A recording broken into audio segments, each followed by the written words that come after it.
Hello friends, welcome to Let's Crack UPSC CSE. This is me, Dr. Sidharth Arora, and friends, we are continuing with our series Battle UPSC, in which we will be asking and dealing with questions which are battle level MCQ series for UPSC CSE prelims. अब तुम में से बहुत सारे लोगों को लग रहा होगा, जिन लोगों ने स्पेशली प्रीवियस वीडियोस नहीं देखे हुए, कि ये क्या ज़रूरत है, हमारे पास इतने आराम से अगर हम टेलीग्राम चैनल खोलेंगे तो हज़ारों हज़ारों MCQs मिल जाते हैं, इस सब की एक्स्ट्रा की क्या ज़रूरत है। माय फ्रेंड्स, यही प्रॉब्लम होती है।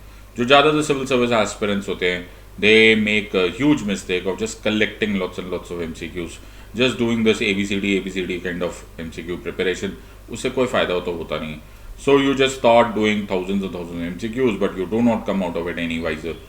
जो मैं तुम्हारे साथ इसमें करने वाला हूँ in battle level MCQ series, we are going to not only do these questions, we are not only going to do answers of A, B, C and D, but we are also going to understand how to address these MCQs. कैसे समझा जाए, language का कैसे googly की जाती है in the UPSC, कैसे elimination किया जाता है, एब्सर्ड चॉइसेस को कैसे हटाया जाता है, बेसिक एंड कॉन्सेप्चुअलाइजेशन को किस तरह से यूज़ किया जा सकता है, डिबेट एंड डिस्कशन को किस तरह से यूज़ कर सकते हैं in the method of approach towards multiple choice question. तो मुझे बड़ा सरप्राइज होता है कि बहुत सारे UPSC aspirants they work so hard, इतनी सारी किताबें पढ़ लेते हैं, ओके, और न्यूज़पेपर पढ़ते हैं एक्सेट्रा, बट वो काम करते ही नहीं जिसकी वजह से या जिसके बेसिस पे तुम्हें अल्टीमेटली मार्क्स मिलने वाले हैं, अल्टीमेटली तुम्हारा नाम मेरिट लिस्ट में आने वाला है। And that is how to approach the multiple choice question. तो मैं यही सब कुछ तुम्हें सिखाने वाला हूँ। सो अभी तक जो मैंने MCQ सेक्शंस किए, जो इस सीरीज में किए, वो हमने 10 क्वेश्चंस के चंक में किए हुए हैं, और उसी तरह से we will do this in this part also. तो 10 क्वेश्चंस का चंक करेंगे और उनको डील करेंगे, और सिर्फ वो 10 क्वेश्चन में ABCD नहीं खेलेंगे हम। Also we will try and appreciate कि इस क्वेश्चन को किस तरह से अप्रोच करना चाहिए, कैसे एलिमिनेट करना चाहिए, and so on and so forth. So make full use of it. This me doctor Siddharth Arora. Unacademy की दुनिया में मुझे सिड लाइव SIDLIVE मेरे रेफरल कोड के नाम से जाना जाता है। ये वो रेफरल कोड है जब तुम्हें काम आएगा जब तुम अनअकैडमी पर प्लस कोर्सेस लोगे। अनअकैडमी पर अगर मेरे ऐप पर तुम मेरे प्रोफाइल पर जाओगे तो तुम्हें डिफरेंट टाइप ऑफ कोर्सेज दिखाई देंगे। तो फर्स्ट टाइप ऑफ कोर्स को बोला जाता है कॉम्प्रिहेंसिव पॉलिटी। इसमें मैं पॉलिटी A से Z तक सब कुछ पढ़ाता हूँ, right from the beginning of East India Company to the last contemporary affairs. तो ये एक बहुत ही रेवोल्यूशनरी कोर्स हुआ है, और thousands of students have taken advantage of this course, और मुझे उतने ही इक्विवेलेंट नंबर ऑफ कमेंट्स मिले कि sir you have made this subject easy, simple and interesting. तो अगर तुम चाहते हो तो ज्वाइन दिस कोर्सेज। एक और type of courses are comprehensive governance courses. इसमें भी right from the basic principles of governance from Chanakya to the welfare schemes, सब कुछ advance level, and the present issues of governance, e-governance etcetera, सब कुछ we are doing this part. Also, then you have the complete international relations course. This course has become a huge hit because international diplomacy is like a present day India-China dispute, ASEAN, NAM, Quad, everything we are covering up. And सबसे एक chain different and सबसे new thing which I brought for you is the comprehensive PSIR optional course. तो हमारे friends जिन्होंने optional choose किया है as PSIR, उनके लिए ये बिल्कुल गॉड सेंट है, बिकॉज इतना डिटेल में हम लोग PSIR कर रहे हैं, जिस which is actually required for you to crack optional. कि मुझे ज़्यादातर स्टूडेंट्स ने कमेंट किया कि सर हम लोगों ने जिन्होंने पॉल साइंस ग्रेजुएशन में लिया था ना, वो भी इतना ज़्यादा डिटेल में इसको नहीं पढ़े थे। I like the way we are doing it. So intense multiple choice question and answer writing will be combined in it. All you have to remember is my code SIDLIVE। तो SIDLIVE Sid live code use करो जब तुम Unacademy के app पर जाओगे, जहाँ subscription है, नीचे एक अप्लाई कोड की जगह होगी, वहाँ पे SIDLIVE लिखोगे तो तुम लोग अनअकैडमी की लार्जेस्ट टीम के पार्ट बन जाओगे, which is team Sid live. और इस टीम ने लास्ट ईयर भी ऑसम परफॉर्मेंस किया है, and I am sure we are going to repeat the performance this year also. So जैसे तुम सिड लाइव कोड यूज़ करोगे, you will get an immediate 10% discount, and इससे भी अच्छा अपॉर्चुनिटी है अगर तुमने GS और ऑप्शनल दोनों का कोर्स कंबाइंड ले लिया तो। फिर तो चाहे वो 2 इयर्स का हो चाहे 3 इयर्स का हो। सो एक बात ज़रा ध्यान से देखो, you know about 30% of no. ऐसे ही अनअकैडमी ने अपने प्राइसेस काफ़ी रीजनेबल रखे हुए as compare to the physical classes and the offline classes, लेकिन उसके कंपैरिजन में भी आपको ह्यूज मनी एडवांटेज हो जाएगा if you take an optional course. So Unacademy अब तुम्हारा साथ लास्ट डे तक देगा, including the last mile program. और इसीलिए अगर तुम देखना चाहते हो what is a 24 carat preparation, घर बैठ के सपने देखते रहना, घर बैठ के टाइम पास करने से you know the so called, हमें जो मिथ्या होती है, जो सो कॉल्ड गलत फहमी होती है कि हम प्रिपेयर कर रहे हैं बट एक्चुअली वो रियलिस्टिक प्रिपरेशन नहीं हो रही होती. अगर आपको ऐसा लग रहा है तो you must experience 24 carat rock solid preparation in polity, governance, international relation as well as PSIR. तुम्हें मेरा कोड यूज करना है Sid live and join this code. You are a wise gang of students, take a wise decision now. So अगर 28 April से तुम पहले इसको join करोगे तो तुम्हें फ्री बुक्स भी मिलेगी, 20 books made by the best of the UPSC educators at Unacademy. And 28 April से पहले अगर आपने ये कोर्स लिया तो 1 ईयर प्लान नहीं रहकर it will be extended all the way till prelims 22, and 2 year plan लेकर नहीं, but it will be extended till 2023. तो हर तरह से तुम्हारा ही फायदा है, चाहे तुम्हें बुक्स मिलना है, चाहे तुम्हारा एक्सटेंडेड कोर्स है, सिर्फ तुम्हें सेड लाइव कोड याद करना है, और चाहे तुम्हें फ्री टेस्ट सीरीज ज्वाइन करनी है या फिर इवन एट द कॉम्बैट. सो अगर कॉम्बैट में भी ज्वाइन करना है तो ये अगर तुमको मौका है that you can get a scholarship out of a scholarship pool of 4 crore rupees. सिर्फ सेड लाइव कोड यूज़ करो, एनरोल फॉर फ्री, और देखो कि तुम इसका कितना फ़ायदा उठा सकते हो. सो हम स्टार्ट करें क्वेश्चन नंबर 91. इसका ऑटोमेटिक मतलब है ये पार्ट 10 है, बिकॉज ये जाएगा 91 से लेकर 100 तक. सो 91 से लेकर 100 तक, तो जिन लोगों ने ये मिस किया है, ये अच्छा अपॉर्चुनिटी है कि आप सारे के सारे प्रीवियस वीडियोस भी देख लो. सो 91 से लेकर 100 तक यहाँ पर है. क्वेश्चन 1 से लेकर 90 तक प्रीवियस वीडियोस में जो है वो इंश्योर करो कि तुम देख लो. सारे के सारे पाथ, सारे के सारे चॉइसेस किस तरह से हमने एड्रेस किया है, all of them will be of great advantage to you. अब 60 सेकेंड्स मिलेंगे तुमको ये रीड करने के लिए, 60 सेकेंड्स तुम्हें कंसिडर करने के लिए. आंसर दो इसको नोटबुक में या फिर इन द कमेंट सेक्शन. क्योंकि ये बैटल लेवल है तो मैंने माहौल बनाने के लिए एक बैकग्राउंड में म्यूजिक भी रखा है, जो बहुत सारे लोगों को अच्छा लगता होगा और बहुत सारे लोगों को अच्छा नहीं लगता होगा. आइदर वेज मुझे कोई फ़र्क नहीं पड़ता. ओके, अगर अच्छा नहीं लगता तो म्यूट कर दो, अच्छा लगता तो आवाज़ लाउड कर दो, बिकॉज ये बैटल थीम है तो म्यूज़िक चलेगा. राइट, सो इस बात पर ज़्यादा तवज्जो मत दो और ज़्यादा इनफैक्ट कॉन्सेंट्रेट करो on accuracy, more on accuracy, less on distracting things. Let's go with the first question. Which of the following best describes directive principles of state policy? A. Positive injunctions. B. Negative injunctions. C. Justiciable injunctions. D. All of the above.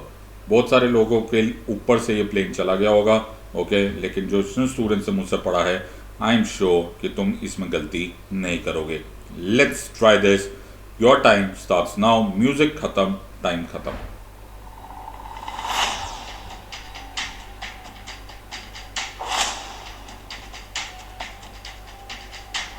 Focus. पहले directive principles of state policy के बारे में सोचो कि वो क्यों लिखे गए थे, फिर तुम्हें ऑटोमेटिकली आंसर आने लग जाएगा.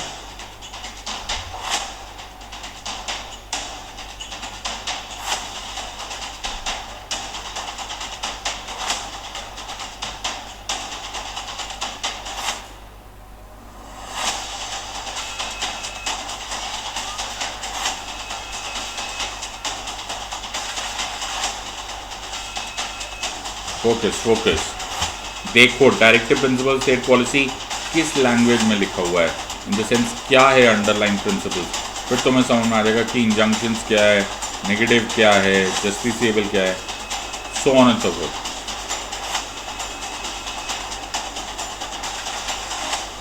You have 20 seconds.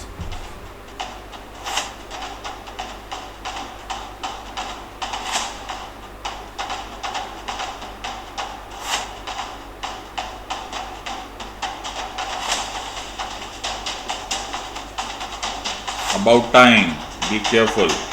Which of the following best describes, best, और ये डिस्क्रिप्शन की वर्ड हो रहा है, कोई वर्ड नहीं मिल रहा. All right, answer of course is it is an injunction but it is to do something. तो इसीलिए बोला जाता है that जो फंडामेंटल राइट्स है वो नेगेटिव इन नेचर है. They are type of negative injunctions. For example, you know, suppose मैं एक आर्टिकल ले लूँ, so like freedom of speech and expression, तो इसी चीज़ को उल्टा भी बोला जा सकता है. that the state has been told that you are not supposed to take away the speech and expression rights from the citizens. लेकिन पॉजिटिव इंजंक्शंस क्या है? पॉजिटिव इंजंक्शंस इसलिए बोलते हैं because the constitution of India is telling the state to do something. यहाँ पे क्या है? Telling the state do something. Do something मतलब it is positive in nature. And negative injunction होता तो it would be not to do. अब हो गया third, that is justiciable injunction. तो अगर मैं article 37 of the constitution of India पढ़ूँ तो बड़ा क्लियरली मेंशन हो जाएगा. क्या हो जाएगा? Article 37 says that the principles contained herein, that is in part 4 of the constitution, are not enforceable through any courts of law. However, it shall be the duty of the state to enforce these while passing laws. तो ये क्या है? It is not to be enforceable by any court, and that is why it is a justiciable injunction का concept है ही नहीं. It is non-justiciable in nature. But अगर यही fundamental rights की बात होती तो उसमें it would have become justiciable because it is enforceable through the courts of law. Any order, any action, any legislation which violates the fundamental rights would be declared as null and void by the courts. Hence, they are justiciable. That means they are enforceable through the courts of law. These are not justiciable. तो तीनों को मैंने address कर दिया. Positive क्यों, negative क्यों, justiciable क्यों. अब तुम्हें पता चलेगा पॉलिटी पढ़ते कैसे. टाइम पास करने से कुछ नहीं होने वाला. Make sure that you take a realistic step towards this exam. Question number 92 coming your way. Get ready for the next question of the day. Magrideh kasyasvadanam, which in English means, and I quote, do not be greedy for anyone's wealth, is the motto of. अब ये तो या तो तुम्हें आता होगा या फिर तुमको बहुत ही ज़्यादा एडवांस थिंकिंग ऑफ संस्कृत और rather the concept of the office करना पड़ेगा. Lokpal of India, CAG of India, central vigilance commission, reserve bank of India. जिन नादान परिंदों को कैग का फुल फॉर्म नहीं मालूम है वो है controller auditor general of India. क्योंकि ऐसे बहुत सारे लोग होते हैं, इसमें ज़्यादा कोई टेंशन मत लेना. बहुत सारे अबाउट 10-20% ऑफ एस्पिरेंट्स सिर्फ यूपीएससी का फॉर्म भर के ही अपना दिल पूरा कर लेते हैं कि हम तो IAS ऑफिसर बनेंगे. बहुत सारे लोगों को बेसिक फुल फॉर्म्स भी नहीं मालूम है. But don't worry, you can change that. You can change that अगर तुम सही स्टेप आज लो तो. Either ways, your time starts now.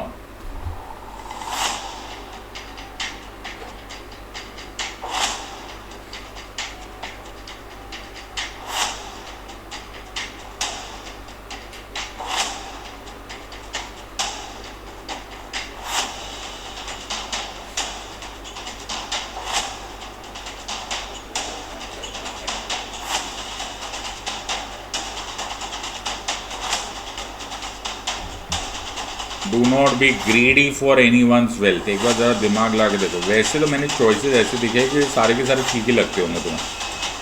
I am sure.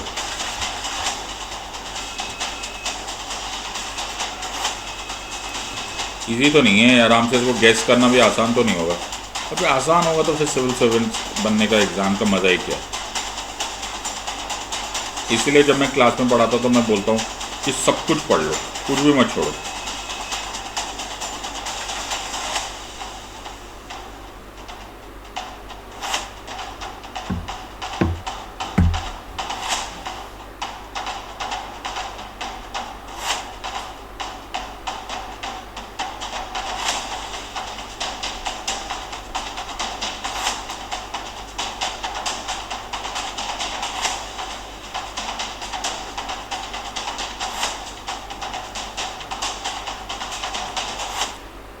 Okay, so answer is ये. अब यहाँ मैं कितने बार बताऊँ, लोकपाल ऑफ इंडिया पढ़ लो.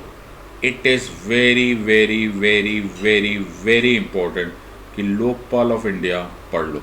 लोकपाल से डायरेक्टली, इनफैक्ट मैंने एक स्ट्रैटेजी वीडियो बनाया हुआ है और उसमें मैंने ये बात बोली है कि एक बहुत अच्छी बिगिनिंग हो सकती है कि अगर तुम लोकपाल से पढ़ना स्टार्ट करो, वहाँ से अप्रोच बहुत अच्छे से बन सकती है ऑफ ट्राइंग टू अंडरस्टैंड कि लोकपाल से कैसे how is the executive, how is governance, constitution, पूरी history, everything can be related. Lokpal से कनेक्ट हो जाएगा सीबीआई, सीबीआई से कनेक्ट हो जाएगा सीवीसी, सीवीसी से कनेक्ट हो जाएगा the entire mechanism of executive checks and balances and so on and so forth. तो एक सीक्वेंस है. मैंने एक वीडियो बनाया हुआ यूट्यूब पर, वो प्लीज़ जाकर शेयर करो और अदर वॉच करो पहले, कि जस्ट नोटिस कि कितनी अच्छी तरह से लोकपाल से पूरा टॉपिक कनेक्ट हो सकता है. और even more so now because justice Pinaki Chandra Ghosh has been now made the Lokpal, the first Lokpal है, जो पहली बार नया नया कुछ होता है, तो ये बहुत अच्छा क्वेश्चन बन सकता है. Make sure that you take advantage of this. So मा हृदय कस्या स्विदनम, that is do not be greedy for anyone's wealth is the motto of Lokpal of India. ये फैक्चुअल क्वेश्चन होते हैं, लेकिन इसमें कितना भी सोचोगे तो ज़्यादा आंसर मिलने वाला नहीं था तुम्हें. Question number 93 coming your way. Where was the treaty between India and Pakistan mediated by the Soviet Union signed after 1965 India-Pakistan war? आता है, सोचने की बात है बेटा. इंटरनेशनल रिलेशंस में मैंने जितनी देर से इंडिया एंड पाकिस्तान बताया ना, तो तुम लोग तो सीधा फॉरेन एम्बेसी में को एडमिशन मिल सकती है. देखते हैं तुम्हें ये पता है कि नहीं. Lahore, Tashkent, Moscow and Siachen. Let's see where was the treaty between India and Pakistan mediated by the Soviet Union signed after the 1965 India-Pakistan war. The time starts now. Google करने की कोशिश मत करना.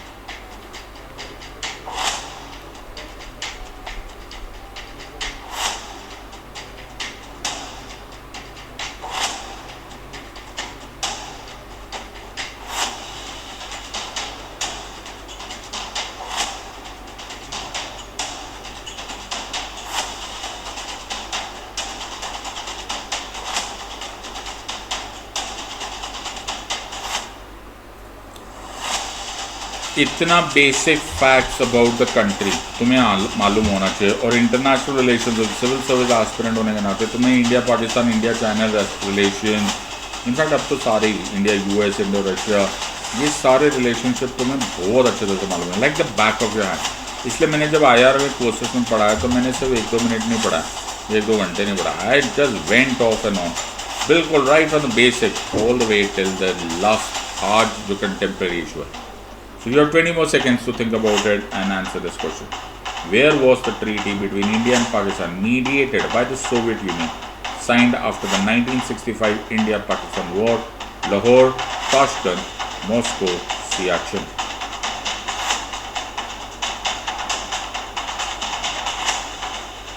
About time.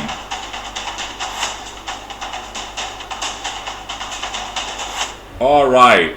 आई थिंक ये बहुत ही एक unfortunate event भी था. आई होप तुम्हें याद है that soon after the Tashkent treaty, in fact in Tashkent itself we lost our prime minister, beloved prime minister mister Lal Bahadur Shastri. So वो ताशकंद ट्रीटी थी जो 1965 में सोवियत यूनियन ने मीडिएट की थी. एक साइड पर अयूब खान एंड एक साइड पर वॉज हमारे Lal Bahadur Shastri sahab. And then this bad thing happened unfortunate which is very sad for us to lose our very honorable prime minister Mr. Lal Bahadur Shastri. So वो दिन ऐसे भी याद रखना चाहिए था तुमने. So Tashkent Treaty थी. So and Tashkent Treaty was mediated by the Soviet Union and that ended the so-called, so rather created what is called as a ceasefire after the 1965 India-Pakistan war. So ये बड़ा important event था. Lahore you could have very easily ignored because हम वहाँ पर जाके तो करेंगे नहीं. और सियाचिन में मतलब सोचने वाली बात है सर, मतलब कैसे आपने चॉइस दे दी. सियाचिन में बैठकर हम लोग ट्रीटी साइन करेंगे, ठंड में नहीं मर जाएंगे. बिल्कुल सही बात है. सो एट मैक्स अगर आपको ये सोचना था तो मॉस्को और ताशकंद में था. Moscow could have been dealt by because mediated by the Soviet Union लिखा हुआ था, बट वो एक्चुअली मॉस्को में नहीं था, ताशकंद में था. Either ways okay. ये कुछ ऐसे क्वेश्चन होते हैं जिनको या तो आता है या नहीं आता, और अगर नहीं आता तो बाय माई फ्रेंड्स थोड़ा सा अवेयर हो जाओ, because without these types of questions it will be very difficult for you to sail through in this exam. Let's go to question number 94. Which of the following article deals with the establishment of the Uniform Civil Code? A. Article 41, B. Article 44, C. Article 46, D. Article 51. Which of the following article deals with the establishment of the Uniform Civil Code? A. Article 41, B. Article 44, C. Article 46, D. Article 51. तो ये तो आना ही चाहिए भाई. DPSP तो सब कुछ आना चाहिए, और यूनिफॉर्म सिविल कोड के बारे में तो तुम्हें करीब एक कॉन्स्टिट्यूशन लॉ जितना आना ही चाहिए.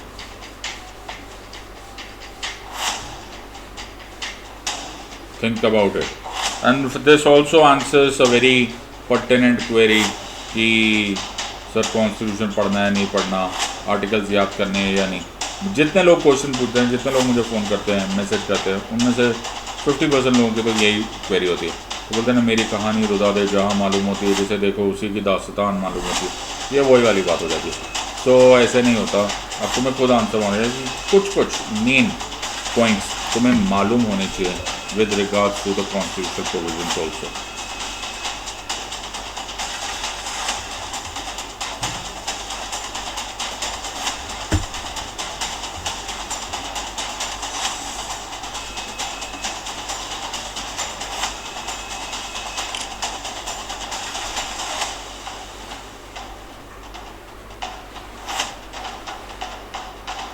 विच ऑफ द फॉलोइंग आर्टिकल, इसका बहुत सिंपल तरीका क्या है मालूम है, ज़्यादा टेंशन मत लो।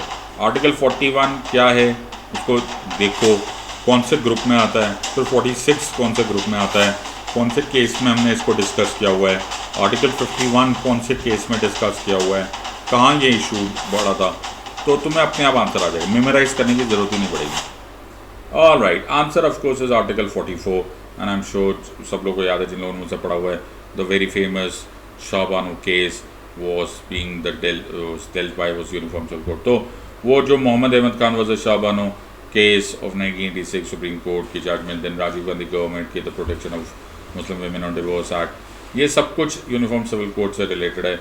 और आर्टिकल 41 अगर तुम्हें याद है तो it is right to work, right to education, right to public assistance in certain cases. Article 46, if you remember, the state shall strive to improve the status of the scheduled caste, scheduled tribes and other weaker sections of society. Article 51 that the state shall strive to maintain international peace and security and so। in fact Article 51 से related question इस बार civil service examination में UPSC CSE of 2020 में पूछा है। तो बहुत सारे लोग ऐसा पूछते हैं सर पढ़ा क्यों इतना डिटेल में पढ़ते हैं, तो बेटा क्या होता है ना, the proof of the pudding is in eating it. तो हाथ कंगन गुआर सीख गया, जो मैंने पढ़ाया वो एग्ज़ाम में आने लगा। तो यही होता है, जो person who is a professional and who knows a subject and who has the intention of creating champions, वो एक स्टेप आगे जाता है। तो मैंने इतना आगे पढ़ाना स्टार्ट किया, राइट, और तब लोगों को लगता था कि इतना टाइम, ओके, बाकी टीचर्स तो सर आधे टाइम में ख़त्म कर देते हैं, और वही वाला हाल हो जाता है, राइट, कि वो आधे टाइम में होता है तो फिर वो अगला साल भी आ जाता है। इससे अच्छा पूरा कर लो, और वही होने लग गया that from this year onwards, in fact पिछले साल से 2019, 2018, 2019 में सीधा हादिया केस का क्वेश्चन पूछ लिया गया। और जब मैं सुप्रीम कोर्ट जजमेंट्स पढ़ाता था, इनफैक्ट 99.9% को तो आता भी नहीं था पढ़ाना, बट जब मैंने पढ़ाना स्टार्ट किया तो पता चला एग्जैक्ट हादिया केस की केस आता था। राइट टू मैरी, अगर तुम्हें याद होगा तो, right to marry a person of one's choice is covered under which article. ये हादिया केस की जस्टिस चंद्रचूड़ की स्टेटमेंट थी, okay, and this is the entire context on this part. That brings us to the next question, question number 95 coming your way. Who was the Speaker of the first Lok Sabha of India?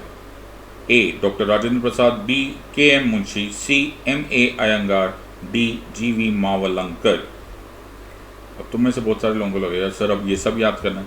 मैं तुम्हें एक homework दे देता हूँ, जितने भी presidents हुए right from the first till today, make sure you make a list of them. उसी तरह से द वाइस प्रेसिडेंट, उसी की तरह से द प्राइम मिनिस्टर्स, फिर the first speaker and the present speaker, the first chairman and the present chairman, उसी तरह से द फर्स्ट CJI एंड अभी the first CVC chairman and आज फर्स्ट एंड प्रेजेंट, बाकी सब के लिए ज़रूर कर लो। ऑल्सो पूरा का पूरा कॉन्स्टिट्यूएंट असेंबली के drafting committee, okay, make sure that you no this, उसमें प्रेसिडेंट कौन थे, टेम्परेरी चेयरमैन कौन थे, and so on so fourth, ये कर लो। These are going to be absolutely useful for your exam। और क्या है कि इसको पूरा प्रिपेयर करने में तुम्हें 2 घंटे से ज़्यादा नहीं लगेगा, ओके, लेकिन इसका रिस्क रिवॉर्ड रेशो ह्यूज है। अगर आ गया तो ये बोनस है, और अगर नहीं आता होगा तो भाई तो इसके बारे में तुम कुछ भी नहीं कर पाओगे। So either ways, without wasting much time, your time starts now.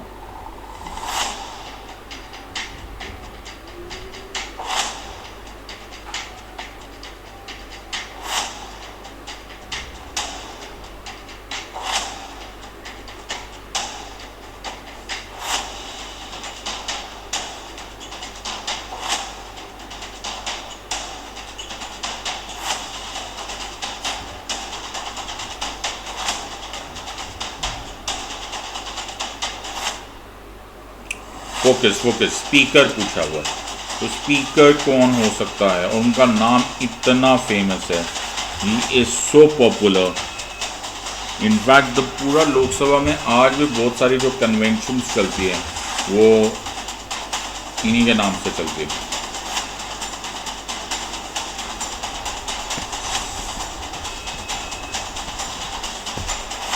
Who was the speaker of the first Lok Sabha of India? 20 seconds. Google मत करना my friends.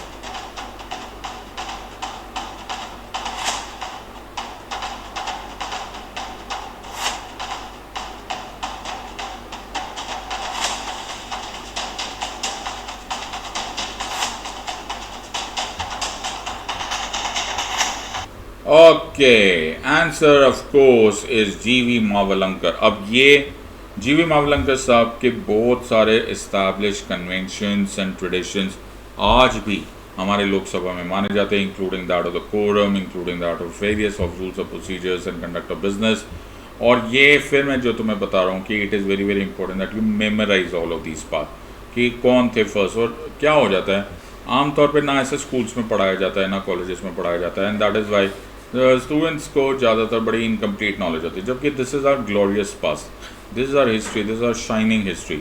Also you should know much about K Munshi साहब, M.A. Iyengar साहब, okay, M.A. Iyengar साहब की the huge statement right with regards to the Constituent Assembly. Dr. Rajendra Prasad, the first president, also as the president of the Constituent Assembly, and so on. As a K.M. Munshi Sahab ki statement that the preamble is a political horoscope. ये सब statements बड़ी proudly हम लोगों ने quote करनी चाहिए, and it actually shines light on the glorious past that India had. तो हमारा constitution है, as concerned Indian citizens also भी तुम्हें ये मालूम होना चाहिए, and as civil service aspirants 100% तुम्हें ये बात मालूम होनी चाहिए। तो इसलिए जब मैं क्लास में पढ़ा था तो I not only teach you facts and figures, I also make you a proud Indian, that is my attempt. और अगर हमें अपने आइन पर, हमारे अपने कॉन्स्टिट्यूशन पर, हमारे अपने सिस्टम पर अगर we are don't have the pride, then we are in trouble. And question number 96 half a mark है, तो एक बार ज़रा चेक कर लो कि तुम्हारे कितने मार्क्स चल रहे, राइट। और अगर तुम्हारी परफॉर्मेंस अच्छी है तो keep it up my friends. In fact जितने भी अभी तक वीडियोस हुए उन सबको एक बार चेक करते जाना। अभी ये 100th क्वेश्चन हो जाएगा तो तुम्हें एक फेयर आइडिया हो जाएगा ओवर द 10 पार्ट्स कि इसको किया कैसे है। जहाँ पर मिस्टेक्स का चांस हुआ है उनको करेक्ट करो, और जहाँ पर ठीक हुआ है उनको इंश्योर करो कि do not have any carelessness in the future. A bill to alter, this is question number 96, a bill to alter the name of any state can be introduced in the parliament only with the prior recommendation of the bill to alter the name of any state can be introduced in the parliament only with the prior recommendation of the A, the President of India, B, Interstate Council, C, Governor of the concerned state, D, Union Home Minister। जो मेरे students जिन्होंने मुझसे plus class में पढ़े उनको बॉलीवुड के गाने याद आ रहे होंगे, ऑल्सो आर्टिकल का नाम याद आ रहा होगा। म्यूजिक खत्म, टाइम खत्म।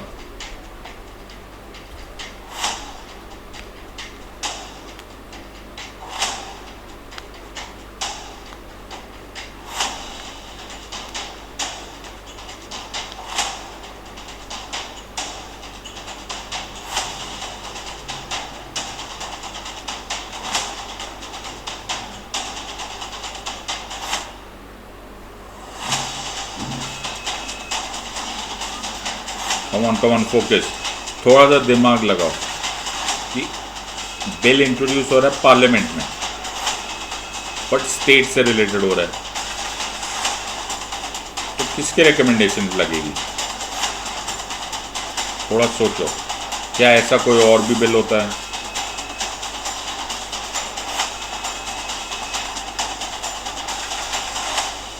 Twenty seconds.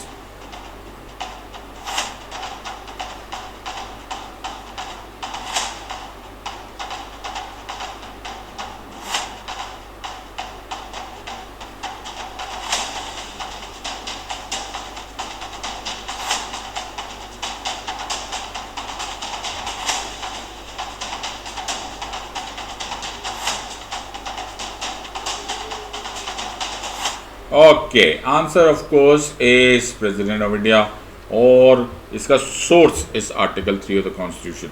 So article 3 of the constitution में बड़ा क्लियरली मेंशन है formation, increase, decrease, alteration, alter of the state. लेकिन the president of India recommend करता है। अब ये अपने आप में एक बड़ा सॉलिड पॉइंट हो जाता है, because the president is the head of the state और इंडिया एक so called agreement bound federation नहीं है, तो कहीं ना कहीं हमको प्रेसिडेंट साहब पर भरोसा रखना पड़ता है विद रिगार्ड्स टू मेंटेनेंस की। कहीं पर ये जो quasi federal state with unitary tilt है, ये तो यूनिटरी को ज़रूरत से ज़्यादा ना हो जाए। Hence it is very very important for us to remember that अगर हमारे पास कोई भी alteration the name of the state है, तो जब तक president of India, in fact president of India takes the opinion of the state also, but अगर स्टेट का नहीं भी है तो it is not binding on the parliament. That's a different issue, वो बड़ा कॉम्प्लिकेटेड टॉपिक आ जाता है और मैंने उसको इसलिए प्लस क्लासेस में बड़ा कॉमनली लिया हुआ है। लेकिन अगर बाई चांस वहाँ तक भी नहीं पता है तो भी it is very very important that you know that we have a very huge role of the president of India to play in our federalism. अब इससे एक चीज़ और समझ में आ जाती है, बताओ यार एक ही टॉपिक से कितने चीज़ें समझ में आ जाती है कि एक क्वेश्चन आ सकता है, is the president of India rubber stamp office. अब इसी क्वेश्चन से इतना बड़ी पॉइंट समझ में आ जाता है, ये रबर स्टैम्प ऑफिस है। He is amongst the most important offices which is so crucial for all of us to maintain federalism. So इस तरह से पढ़ते हैं बेटा पॉलिटी कनेक्शन में, इसी को बोलते हैं polity matrix. Question number 97 coming your way. Consider the following statements. 1. The speaker holds his office during the pleasure of the president. 2. Anti-defection law is not applicable on the speaker of the Lok Sabha. 3.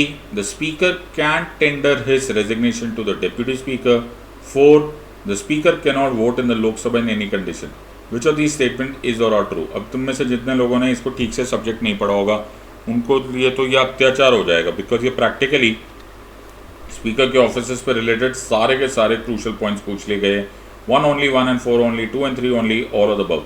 So for those of you who know this, who studied this and एक in-depth preparation किए, it will be a pleasure cruise। और बाकी सब लोगों के लिए ये बहुत ही अत्याचारी क्वेश्चन है। म्यूजिक खत्म, टाइम खत्म।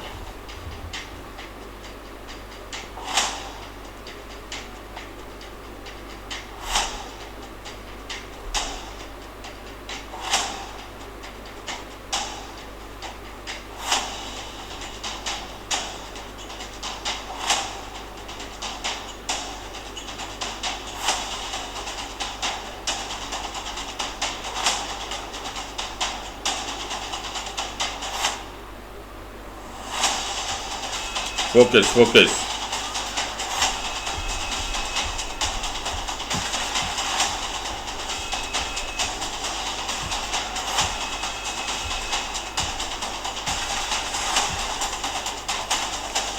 Speaker holds his office during the pleasure of the president. पहले एक ही लाइन को देखो, ये ठीक है, ये गड़बड़ है। एंटी डिफेक्शन लॉ पढ़ा है तो तुम्हें मालूम होगा, is it or not applicable to the speaker of the Lok Sabha. The speaker can tender his resignation to the deputy speaker. Speaker can not vote in the Lok Sabha in any condition. थोड़ा सा ध्यान से एक एक word, prefixes and suffixes जरूर देखो।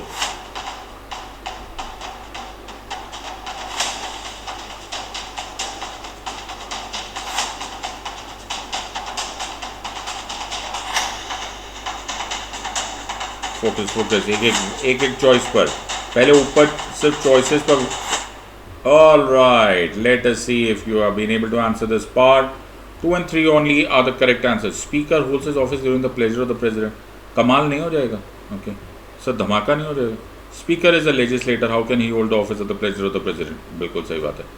Anti-defection law is not applicable on the speaker of the Lok Sabha. एकदम सही बात है। अगर आप section 5 of the 10th schedule खोल के देखोगे तो उसमें clearly mention है the speaker of the Lok Sabha, the deputy speaker of the Lok Sabha, the chairman, deputy speaker. And everyone who's holding the office of the presiding officer shall not be under the provisions of anti-defection law. Speaker can tender his resignation to the deputy speaker 100%. और इसका उल्टा भी ठीक है, deputy speaker can also tender his resignation to the speaker. The speaker cannot vote in the Lok Sabha in any condition. ये any condition ने ना दुनिया बदल दी, because the speaker can vote in the Lok Sabha only provided that there is a tie in the house. तो a tiebreaker vote होता है which is called as a casting vote, which is provided that the speaker can do that voting that is to break that tie. तो ये in any condition ने गड़बड़ कर दिया, बिल्कुल सही बात है। इसलिए तुम लोगों को मालूम नहीं, मैं तो तुमसे कितना प्यार करता हूँ, इसलिए मैंने तुम लोग को हिंट दे दी थी, मैंने बोला था प्रीफिक्सेस और सफिक्सेस देख लेना। तो ये कभी कभी आगे आगे लाइन में कुछ गड़बड़ हो जाती है, और कभी कभी वो लास्ट में होता है ना, बड़े प्यार से the examiner sneaks in 1 point और वहाँ पर सब गड़बड़ हो जाती है। तो can not vote in any condition थोड़ा सा डेंजरस हो जाता है।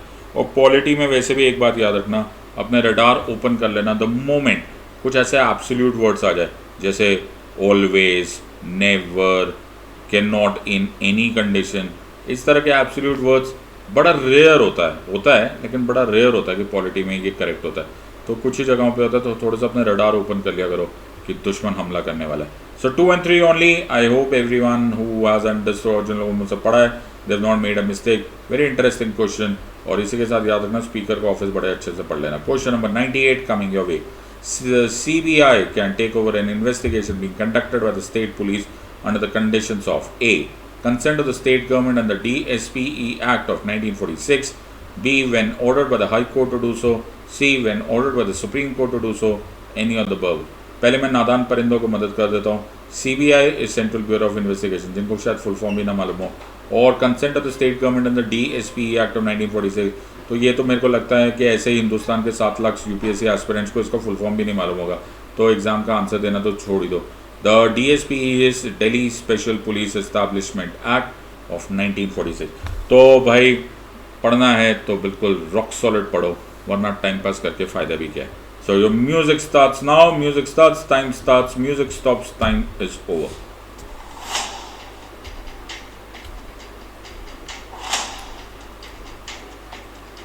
पिछले साल एक हादसा हुआ, we lost a very famous and a very sad and very young death had happened in Bollywood, और तब ये CBI वाला पॉइंट बहुत कॉमनली उठाया गया था। तो मैंने एक YouTube पर वीडियो बनाया था dealing with the involvement of CBI, और CBI को कैसे इन्वॉल्व किया जा सकता है इन दिस एंटायर कॉन्टेक्स्ट। तो तब का भी ये पॉइंट समझ में आ रहा था, और थोड़ी बहुत अगर तुम्हें न्यूज़ भी याद है तो भी तुम्हें वो आंसर आ जाएगा।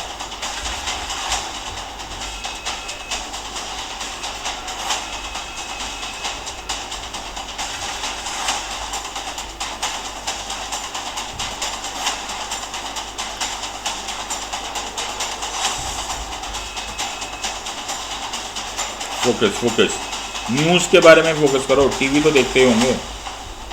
20 more seconds।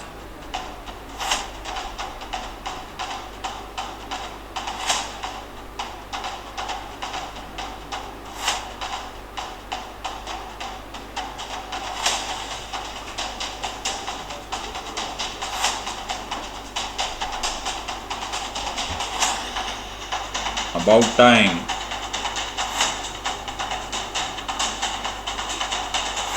Alright, answer of course is any of the above. देखो आमतौर पे जो CBI है ना, CBI के बारे में एक प्रॉब्लम है। CBI the central bureau of investigation comes under list 1, union list of the 7th schedule, लेकिन police comes under the and public order in fact also comes under the state list, और that is the second list of the 7th schedule. तो बड़ी problem हो गई, because central bureau of investigation comes under union list and police and public order comes under state list। अब अगर CBI को investigation देनी है तो ये this becomes a question mark or rather a question in front of the federal spirit of India। तो ऐसा माना जाता है कि अगर स्टेट गवर्नमेंट ने कंसेंट दे दिया under the Delhi special police establishment, ज़्यादातर लोगों को जिनको आइडिया ही नहीं है कि जो CBI था वो actually Delhi special police establishment of 1946, तो मिनिस्टर ऑफ होम अफेयर्स से 1963 में उसको CBI नाम दिया गया था। सो ये जो DSPE एक्ट है, इसमें अगर स्टेट गवर्नमेंट ने कंसेंट दे दिया तो ये फेडरलिज्म का कॉन्सेप्ट नहीं दिया। सो या तो सेंट्रल गवर्नमेंट सजेस्ट करती है, या तो स्टेट गवर्नमेंट कंसेंट करती है, या फिर स्टेट गवर्नमेंट रिक्वेस्ट करती है और सेंट्रल गवर्नमेंट हाँ बोलती है, या फिर इन दोनों ही तीनों तरीका को बाईपास करने का तरीका है कि either the high court or the supreme court will order and the matter will be taken over to the CBI। So ये बड़ा ही अच्छा मौका होता है टू अंडरस्टैंड CBI, और ये बड़ा डिस्प्यूटेड क्वेश्चन है। तो मैंने जब CBI पढ़ाया था तो Vineet Narayan case, if you notice that pass, the caged parrot incident, the hawala case, the entire context of number 1 and number 2 in CBI, the transfer matters and so on and so forth, बहुत सारे issues है which are related to CBI, autonomy of CBI, making it a special statutory body of CBI, फिर the role of CVC and then later on the role of Lokpal. तो ये सारी की सारी चीज़ें पढ़ना पड़ता है। और इंटरनेशनल रिलेशन में आते आते भी CBI बड़ा डिटेल में करना पड़ता है। For example with relationship to Interpol, okay, तो CBI के बारे में बहुत सारा कुछ डिटेल करना पड़ता है। तो make sure that you watch those videos which I have taught in class. Which amongst the following statement with regards to whip is or are true? A. The concept of whip is provided under rules of procedure of the Lok Sabha. B. The ruling party can issue a whip to its members. C. The opposition party cannot issue a whip to its members. And D. Whip is provided under Article 75 of the Constitution. ये whip भी एक बड़ा अच्छा सा question है जिसके बारे में इतने क्वेश्चन आते हैं, specially the Kihoto Hollohan case, Zachillhu case, इसमें बड़ा कॉमनली पूछा गया है। Okay, with relationship to whip also, क्या ये कॉन्स्टिट्यूशनल है, अनकॉन्स्टिट्यूशनल है, बड़े सारे डिस्कशन है। But for the time being a relatively simple question. Music starts, music खत्म, टाइम खत्म।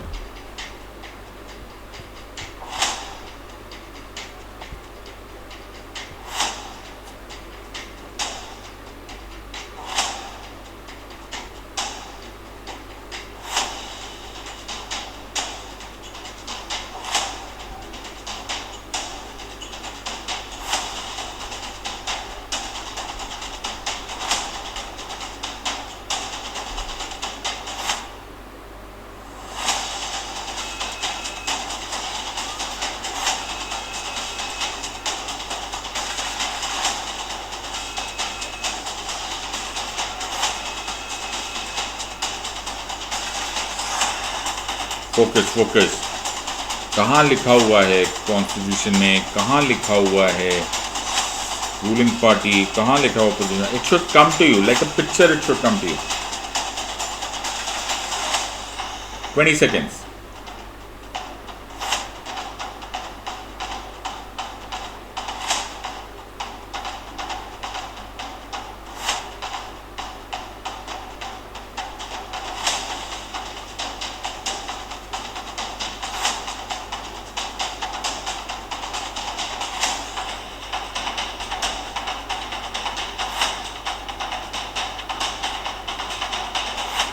All right. So, ruling party can issue whip, बिल्कुल सही बात है। तो कैन ऑपोजिशन पार्टी? अरे बाबा, any political party can issue a whip to its members. अच्छा, so whip is provided under article 75? ना। तो whip is provided under rules of procedure? ना, ये भी नहीं है। No, why? बिकॉज ये पॉलिटिकल पार्टी से रिलेटेड इशू है। So it is a convention and it is a political party किस तरह से अपने मेंबर्स को कंट्रोल में रखती है, that is what whip is about. So whip के बारे में तभी मैं बता रहा था कि बहुत सारे कंट्रोवर्शियल इश्यूज होते हैं। जैसे एक क्वेश्चन अभी के लिए स्कूल ऑफ थॉट के लिए, मतलब food for thought for the rather, कि तुम इस बारे में सोचो कि यार क्या मैं एज एन इंडिविजुअल, मैं एक पॉलिटिकल पार्टी का मेंबर हूँ, लेकिन मैं क्या एज एन इंडिविजुअल जो मैं चाहता हूँ वो मैं कर सकता हूँ अपने इलेक्टर्स के लिए, अपने वोटर्स के लिए, या फिर I am bound by the whip क्योंकि मैं एक पॉलिटिकल पार्टी के झंडे के अंडर मैंने इलेक्शन लड़ा था। सोचने वाली बात है। सोचो तुम इस बारे में, और अगर नहीं सोच पा रहे हो तो मेरी क्लास अटेंड करो और याद से सोच के आंसर निकालो। आइदर वेज तुम्हें पता चल जाएगा कि why was the Zachillhu case as कि इज विप एक्सेप्टेबल और नॉट। Question number 100, which landmark judgment of the Supreme Court dealt with the sexual harassment of women at workplace? Our last question of the 10th part of this series. इस तरह से 10 और आने बाकी है। Let us do this part. A. Hussainara Khatoon case, B. Vishakha case, C. Shah Bano case, D. Shayara Bano case. Go for it. Music खत्म, time खत्म।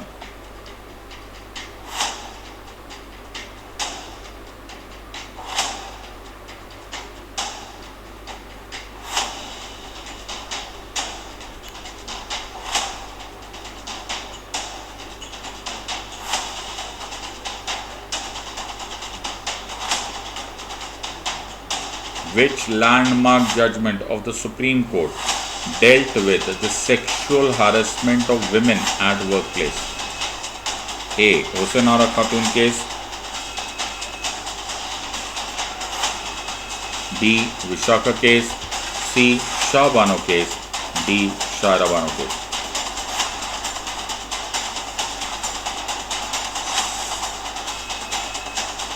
बहुत सिंपल तरीका है। इनफैक्ट ये अच्छा भी होगा कि इसी क्वेश्चन के बहाने तुम सारी लैंडमार्क जजमेंट्स याद कर लो।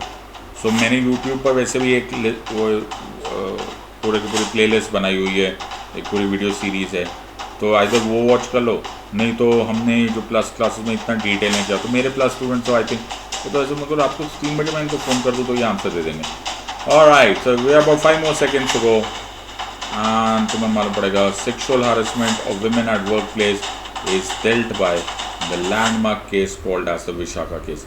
तो भंवरी देवी जो केस था राजस्थान में, वो बाद में बना विशाखा केस, और ये विशाखा केस में विशाखा गाइडलाइंस दी गई by the supreme court to the state to ensure that there is no sexual harassment of women at work place. और फिर 15 साल के बाद उस जजमेंट के right in 2013 the prevention of sexual harassment at work place act, जिसे POSH act और 2013 बोलते हैं, वो पास किया गया, which is by the way the legal foundation for #MeToo campaign। तो बड़ा फेमस हुआ था ये #MeToo campaign, वो इसलिए हुआ था क्योंकि उसके legal binding is the posh act, and posh act इसलिए आया क्योंकि विशाखा केस हुआ था, बिकॉज विशाखा केस की guidelines for a long time चलती गई थी। So you should know all of these cases by heart, and not only that you should also know the principles on this part. एक बार अपने marks total कर लो, देखो 100 तक कितने तुम्हारे आए हैं। If it is 100 out of 100, I'll be very very happy. Anywhere less than 90, you really must study, because this is the revision part. Polity, governance and international relations में अगर तुम चाहते हो 24 कैरेट प्रिपरेशन, अब समय व्यर्थ मत करो। मेक श्योर जो नीचे आ रहा है that you use my courses by using the course, or join my courses by using the course Sid Live। और याद रखना 28 अप्रैल से पहले पहले ले लोगे तो तुम्हें 10,000 रुपीज़ की बुक एक्स्ट्रा मिलेगी। नंबर 1, वो 1 साल का कोर्स 1 साल ना रहकर it will go on till the next prelims. चाहे वो 2 साल का कोर्स होगा तो 2 साल का कोर्स 2 साल ना होके will go to the next prelims. इससे अच्छा मौका फिर नहीं मिलेगा। 28 अप्रैल है, 24 carat preparation if you want to do, then we are there for you. You are a wise gang of students. Take a wise decision now. In the words of Unacademy, let's crack it. Until next time, God bless and thank you. Jai Hind.